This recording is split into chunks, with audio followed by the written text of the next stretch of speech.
जन्म आणि मृत्यू कोणालाही रोखता येत नाही असं म्हणतात आणि तसाच अनुभव मुंबई शहरामध्ये आला।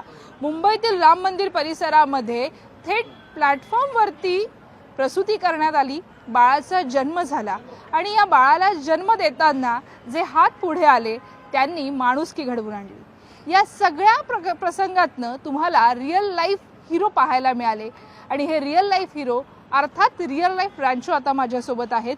तुमचा सोशल मीडियावरती व्हिडिओ आम्ही बघितला।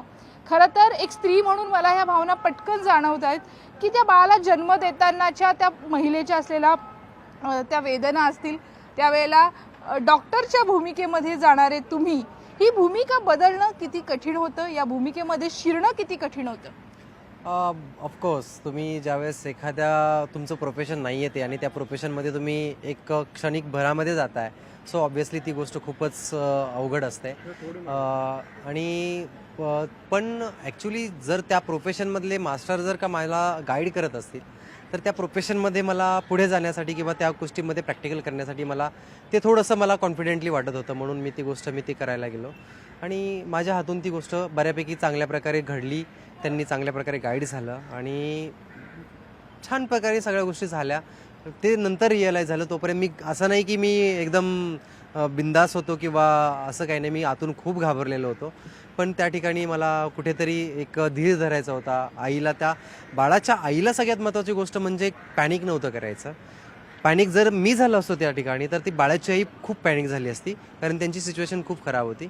सो मी त्या ठिकाणी थोडंसं, कसं असतं माणसाचं बिहेव बघितल्यानंतर समोर थोडंसं एक माणूस रिलॅक्स होतो, त्या पद्धतीनं मग मी त्या ठिकाणी एक स्टँड निर्माण केला त्या पद्धतीचं। विकास, खरं तर तुमचं काम आहे सिनेमॅटोग्राफरचं, हे सगळे क्षण तुम्ही कॅप्चर करतात, पण तुम्ही एक असा क्षण कॅमेरामध्ये तुमच्या निमित्तानं आज सोशल मीडियावरती पाहायला मिळतोय। हा व्हिडिओ नेमका कोणी काढला? हा व्हिडिओ ज्या वेळेला काढला जात होता त्याच वेळेला तुम्हाला गाईड करणारी तुमची मैत्रीण व्हिडिओ कॉलवरनं हे सांगत होती।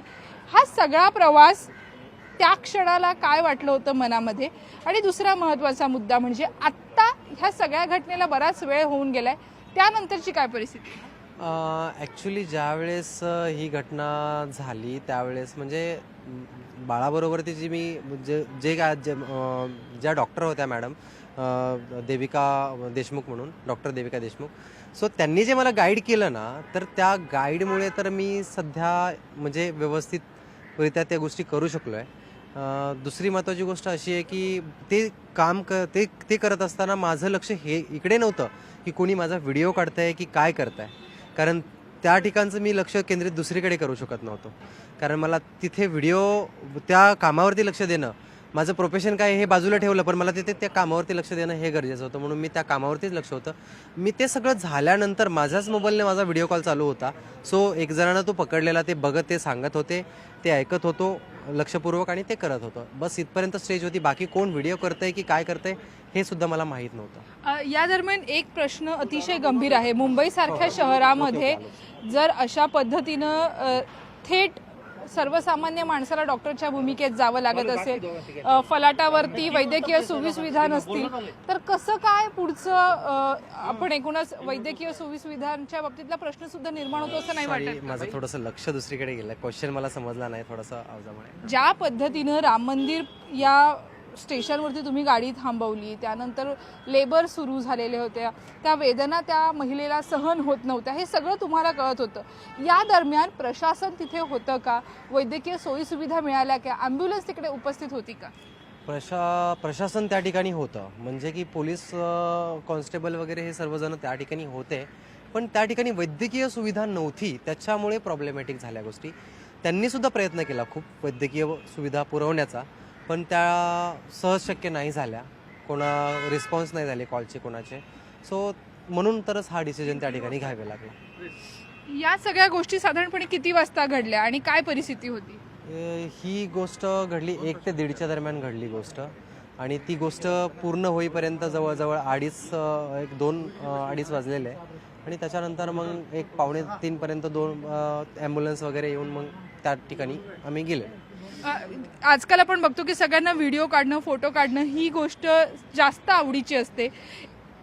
एका बाळाची नाळ कापतानाच्या तुमच्या मनात भावना नेमक्या काय होत्या आणि आज ते बाळ नेमकं कसं आहे, ती महिला नेमकी कोण आहे, तिची प्रकृती कशी आहे? नाळ कापतानाचं जर बोलला तर सायंटिफिकली नाळ कापणं ही गोष्ट तर मी कधी बघितली नाही आहे, स्वतः कापलेली नाही आहे.